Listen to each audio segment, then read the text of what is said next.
Заброшенная ферма в селе Нювчем Сыктывдинского района должна стать современным аграрным комплексом. Такие амбициозные задачи перед собой ставят молодые фермеры. Дуэт с опытом работы в лесной отрасли решил попробовать себя в сельском хозяйстве. Сделать этот шаг начинающим аграриям помог региональный Минсельхоз. Виктория Палкина встретилась с энтузиастами. Здесь вот мы хотим, грубо сделать овощехранилище, то есть на 1200 квадратных метров. Да, будет по планам-то 3 овощехранилища, но в этом году сделаем одно, потом отступим еще на 2, а дальше будут у нас уже сеновалы. О бизнес-планах он рассказывает на одном дыхании. Совместно с компаньоном сыктывкарец Михаил Муравьев выкупил старую ферму. Объявление о продаже заброшенного объекта нашли в интернете. Здесь была полная разруха. Но начинающие фермеры сложностей не испугались.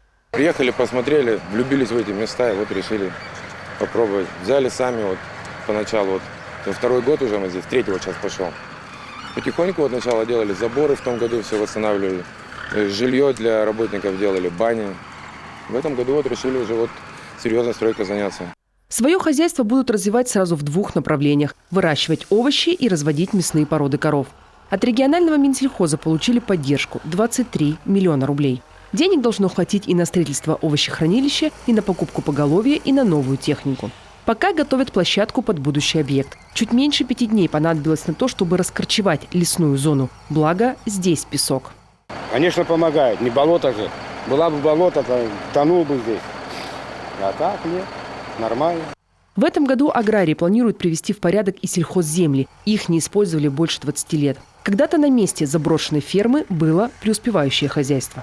Мы очень рады, что на нашей территории открывается ферма, потому что жители поселка очень нуждаются в рабочих местах. Первый урожай овощей здесь планируют собрать уже в 2023 году. За сбыт не переживают. Верят, что бизнес-план удастся реализовать в сроки.